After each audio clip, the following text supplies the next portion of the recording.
Welcome back to the show. As always, my name is Mikhail, and I am with Daniel, security expert. Welcome back, Daniel. How are you? I'm all right. Happy to be back. Let's get this thing going. Yeah, first episode was pretty fun, talking about Ledger, MetaMask, and all the different risks associated with those wallets. It was a good conversation.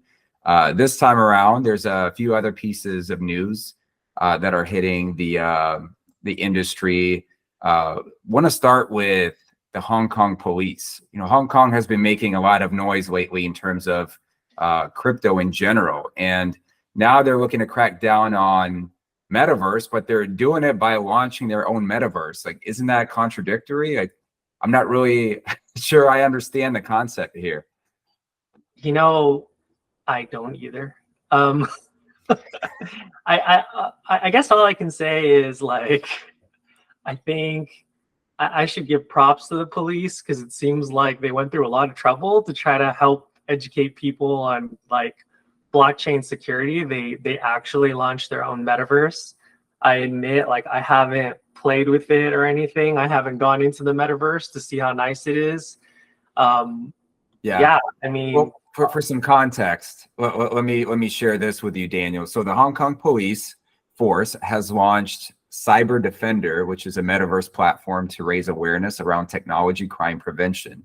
They aim to educate the public about potential risks in the metaverse, as crimes in cyberspace can also occur there.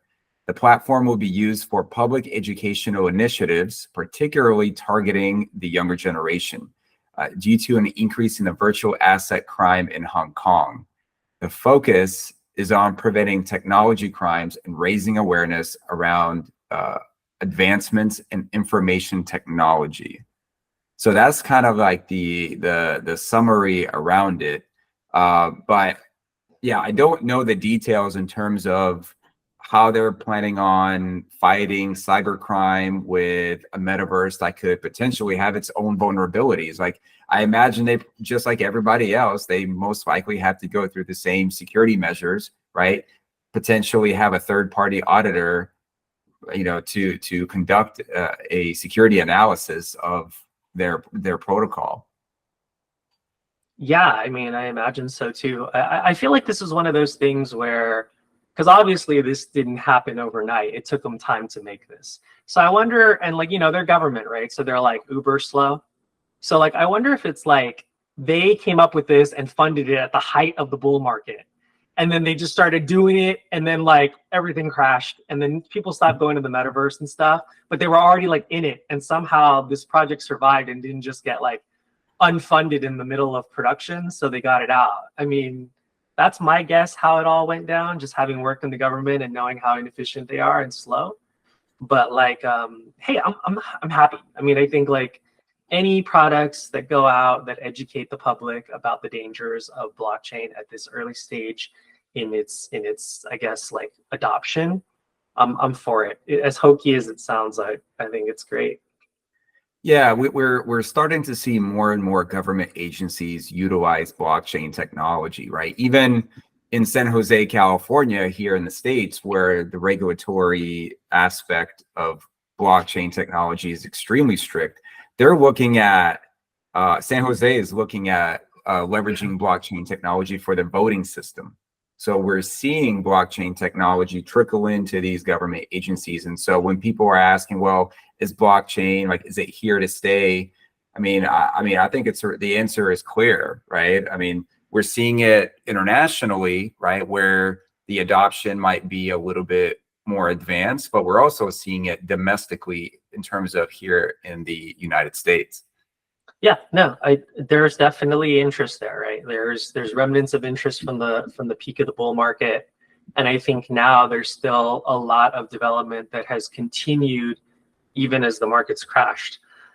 And it's typically the good projects that continue, right? Because they've got a future and not these, like, Ponzi's. So it's cool. I think for me, the part that's fuzzy is whether or not these things are going to work. I think if they work, we rocket to the moon, right? But, like, I think the jury's still out on whether or not these sort of services can effectively utilize blockchain.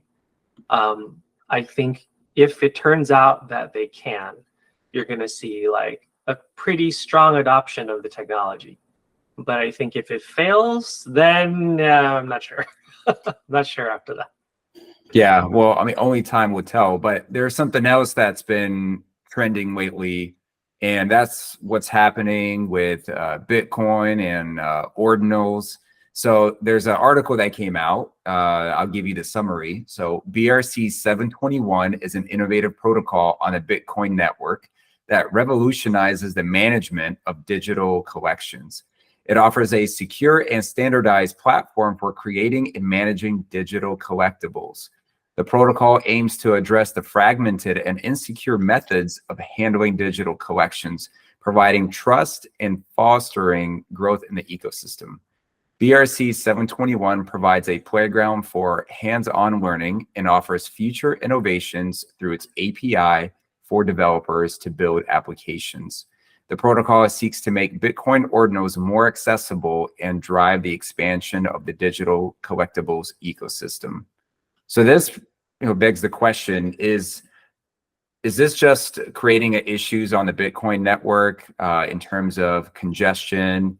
A lot of maxis will argue that this is like really bad for the network, and then you have people like Michael Saylor that says, "Hey, this is actually really good because it shows that we are continuously advancing, our capabilities." And now you have these, scaling solutions that can help the Bitcoin network essentially be faster. What are your thoughts on like both sides of the conversation?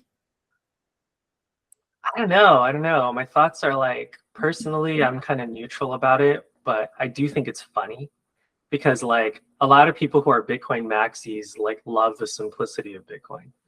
And they talk about like, oh, you just can't change it, and all it is a token. There's limited, supply, and it's great.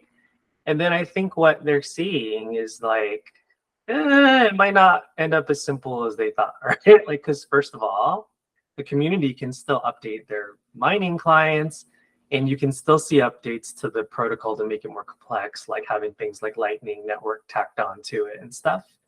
And now you're seeing like people take a page out of a world I know very well, which is the hacker playbook, evil hackers, right? Where you basically just take any empty space inside of a messaging protocol and you stuff bits in it and you give it semantics. That's what it is. And they're trying to standardize it, which is kind of funny. I mean, that's how ordinals began, right? They just took like empty space on certain messages in the blockchain and they were like, I'm just gonna add semantics to it and stuff bits in it. And you can't tell me what these bits mean. 1011 means this. And so like, yes, there's more traffic. And I think there's going to be an interesting fight because for a long time, Bitcoin didn't like smart contracts. But now if you start putting weird bits in it, you've got what essentially turns out to be a very inefficient smart contract if everyone buys in and buys into the semantics of it. And so I think Bitcoin's going to have to make a choice. That community is going to either need to change their protocol to be more friendly towards it. And now you're going to introduce all of the complexities and security issues that you've seen on other chains that have smart contract functionality. Or they're going to have to go the other way and be like, you know what? I'm going to, exorcise this from the protocol.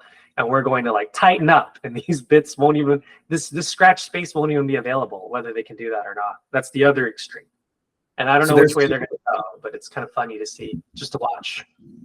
There's two things that I'm thinking about, and this may be way out there, and that's why talking to you is really important. And I don't know if you know the answer to this, but as we're discovering all of these new capabilities of Bitcoin, are we going to reach a point where we don't need the other networks?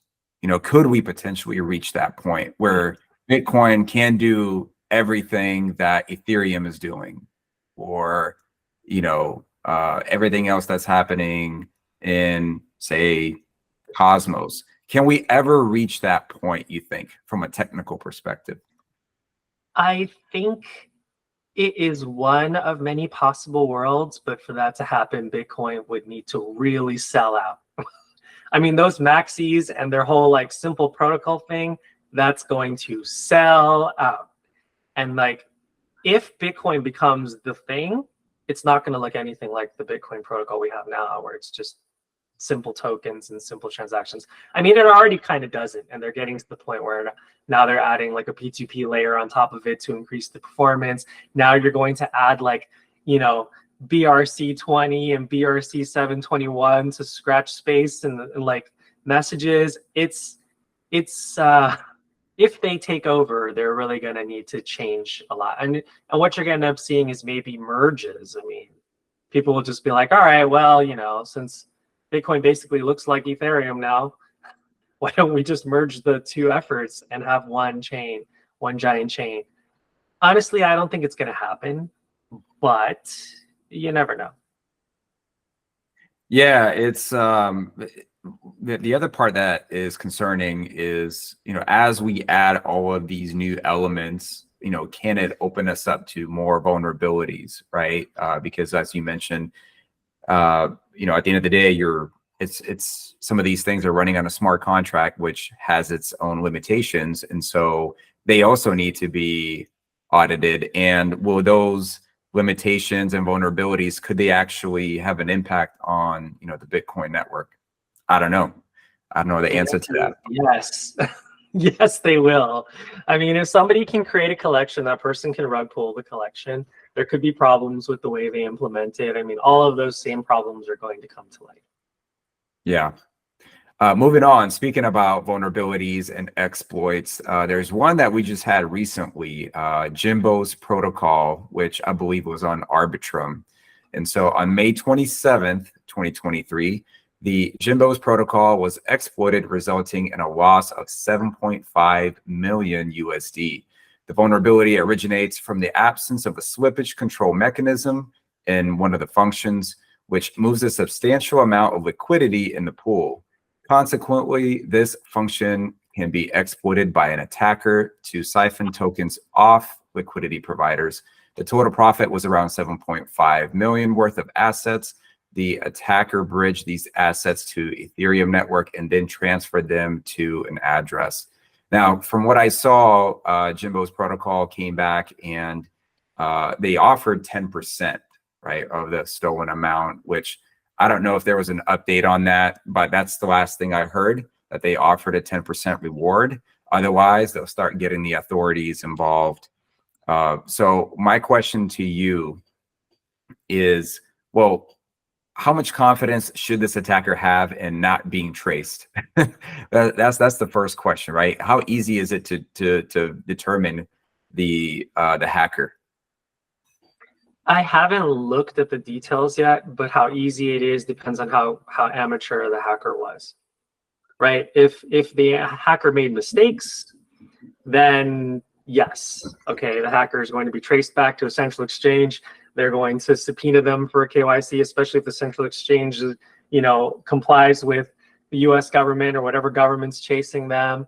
You know, they could have made some silly mistakes, like had an ENS name that like matched a Twitter handle, and people do amateur stuff like that sometimes. Now, the majority of these hackers are pretty much the real deal, and they don't do stuff like that. But I think like there is a value to being able to sleep at night. And so like, if, you know, you can keep 10% of 7.5 million, that's not gonna, depending on where this person lives, it could change their lives, right?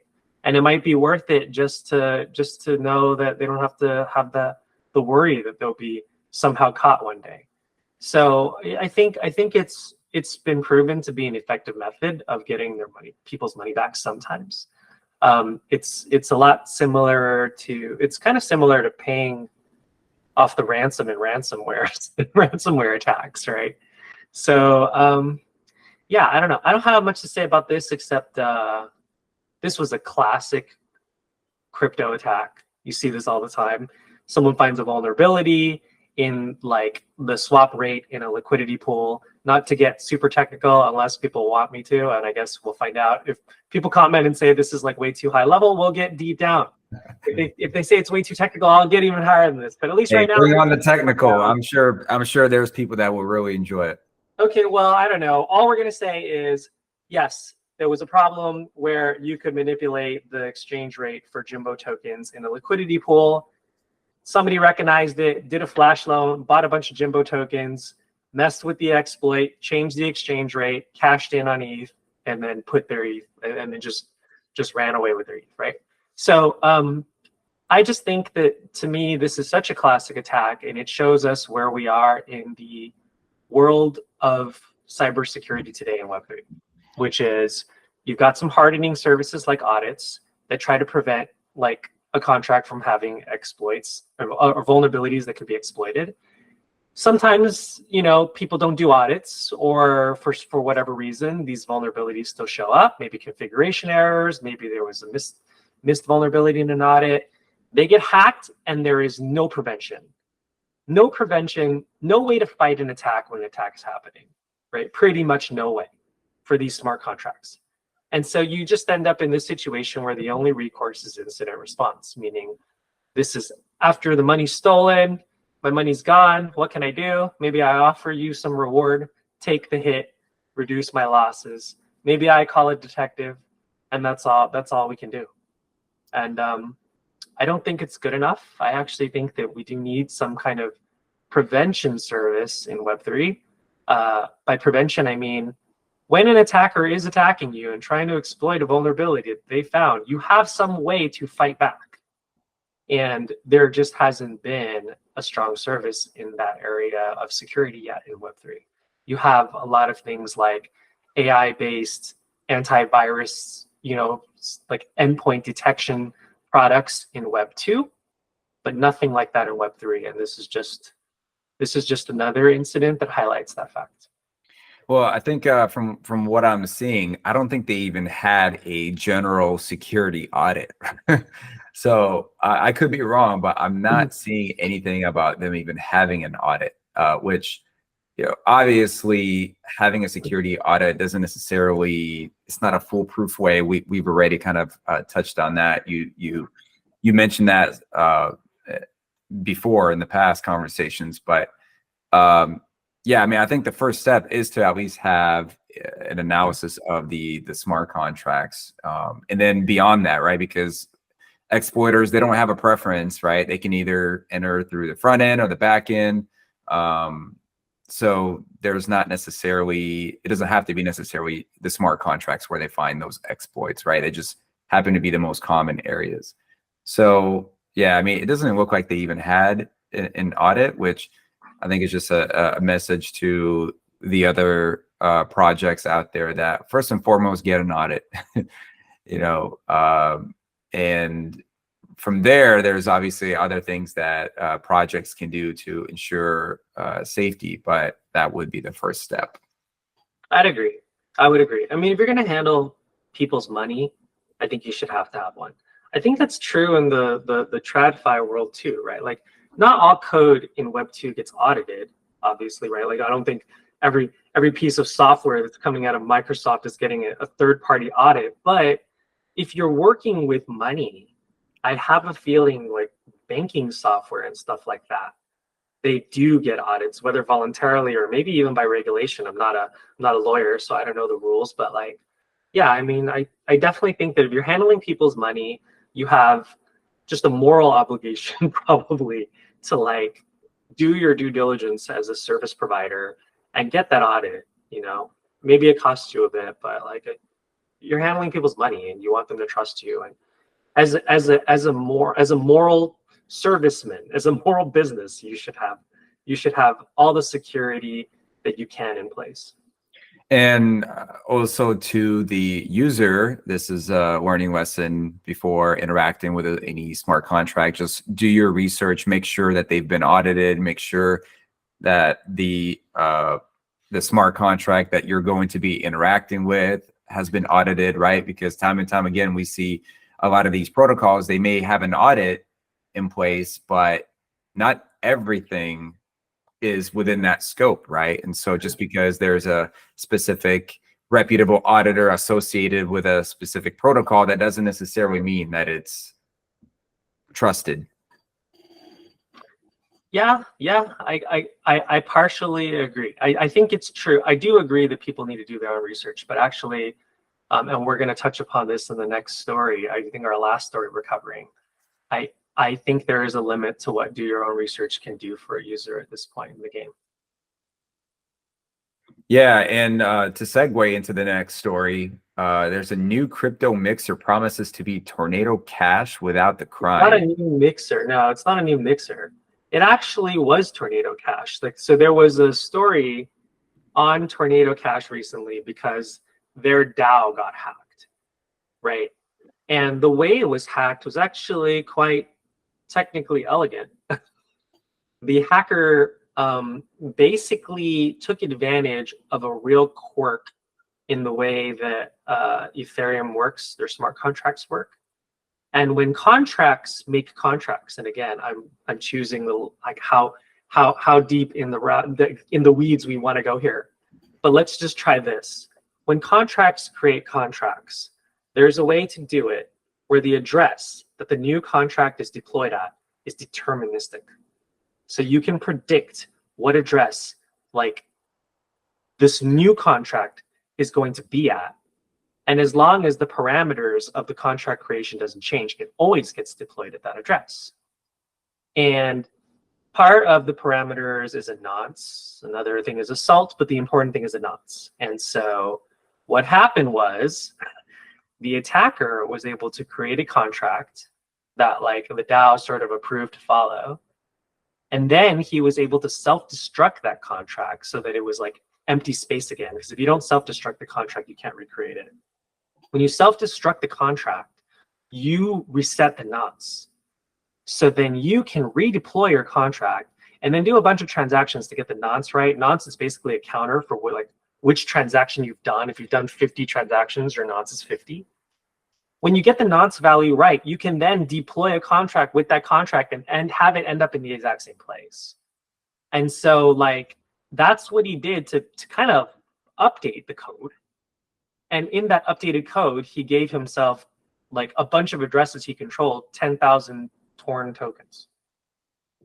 And because the DAO went with like 1 token, 1 vote, he made enough addresses and registered them where like he had more votes than like the, I think 700K legitimate users out there, legitimate votes out there.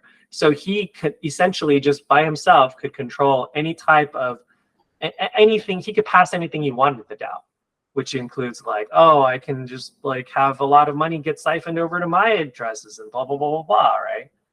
So then like, that's the story. And then the weird thing about that story, I think, and that's where I left off, and I haven't looked at it for like a day or two, is like the guy dumped a bunch of Torn token and cashed in on some ETH and then put it into Tornado Cash, which is funny. But like he also then made a new proposal to reset the damage that he had done. He was like, okay, what I'm going to propose now is that all that 10,000 tokens I stole and all these accounts I controlled, we'll reset those back to 0, just to be a nice guy. He didn't talk about why. He didn't go into why, or they, he or she, I don't know who, right? The hacker didn't talk about why. Maybe they didn't care, or I don't know what it was. But like, funny, intriguing story. That's about the summary of it. I think my comments on it is just that this is what I meant when I kind of said, do your own research only takes you so far, because it's like, how could anyone be expected to understand these nuances of these contracts? I mean, there's no way a user would be like, oh yeah, that DAO ain't gonna work because you know, you got to self-destruct in it, and then you're using a certain opcode create to create the thing. And then, you know, there's this whole deterministic nature of where contracts get deployed. And if you self-destruct, you can then play with the nonce and control that. It's like, I feel like there needs to be a lot less of these engineering quirks that are exposed to the user side. You know, elegant engineering. In elegant engineering, users think of the product as magic. They don't have to know about all these weird engineering quirks and tweak them around, right? And then bad engineering, well, not bad, but just kind of like less elegant engineering, a lot of those like little wires are exposed to the user. And I think in Web3 right now, a lot of these wires are exposed to the user, where it's like there just isn't enough smoothness in all of it. There's so many quirks in the protocol that the users can't do their own research unless they were like doing this full time and didn't have a life.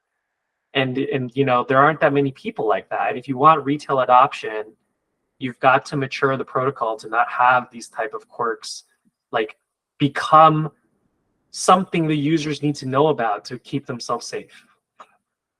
It also makes me wonder if large part of, you know, there's certainly white hackers, right? But I'm not really referring to them. I'm referring to people that are looking for exploits outside of like specific programs, right? Are a lot of them have good and do a lot of them have good intentions, and they're not even necessarily doing it for the money aspect. They just want to be able to say like, hey, like I was able to find an exploit here. I was able to take advantage of this code base. Well, you know, obviously the black hat hackers, they don't reveal who they are.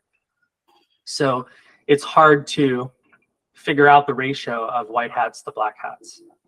But I will say that there are a lot of white hat hackers, and you see this because of, well, I don't even want to say that. I guess you could just say this, and this is probably a bit philosophical, but you know, it's a cost benefit analysis for people.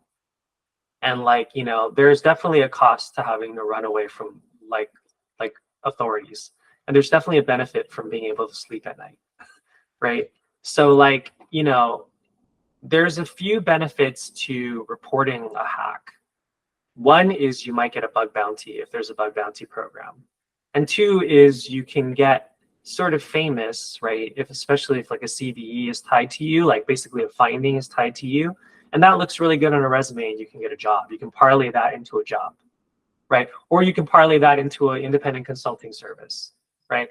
Like, and so if those economic, I guess that if that economic construct is in place, then a lot of black hats become white hats because they'd rather sleep at night and work for a Fortune 500 company or like collect those fat bug bounty checks, right? Than be a criminal. But if the money is right, I think everybody's got, like a lot of people have a breaking point. And if, you know, you're choosing between $6 billion and like maybe somebody coming after you or like a $5 bug bounty or maybe no money and just some recognition, you might choose the 6 billion. It's just human nature. Do you think we could reach a point where there's enough of an incentive? I mean, can it happen in Web3? Because I don't think it's happened yet in the traditional cybersecurity world. That's why I'm asking if it can happen in Web3. I would beg to differ. I actually think it's the reverse, and we can disagree on this. I actually think that in the traditional cybersecurity world, there is a large incentive for people. In fact, like I think bug bounties have been getting bigger. And it's because a lot of these companies are seeing the effects of bug bounty, the positive effects of bug bounty. And so they're offering greater rewards. And so you're actually seeing with greater rewards, more reports happening, right? Obviously, right? If you can make $500,000 legally, why make it illegally? And also the other benefit of the traditional cybersecurity world in Web 2 is that when you exploit a piece of software in Web 2, there's a limit to how much money you can get out of it. Like, what could you do really if you like hacked, you know, Facebook, right? And you were able to hack someone's Facebook account. What could you really do with it? Sell it for 10 cents in the black market, right? Or like mess with somebody's life for a second before they find out and change their password. Like, there's not much to do with it. You'd rather go and like probably sell it back to the company and make some money because it's hard to monetize. Web3, on the other hand, is easy to monetize because we've created this whole thing where tokens are worth something and you can just swap them on an exchange. So like there's way more money to be an evil person than there is to be a good guy. And I think like bug bounties are springing up in Web3. And the problem though is like you've got to get the money right. Where like in Web 2, there isn't a lot of money to be made in hacking some obscure pieces of software or services, maybe a little. But in Web3, you can make hundreds of millions. We've seen, right? We've seen hundreds of millions. That's a hard amount of money to compete against.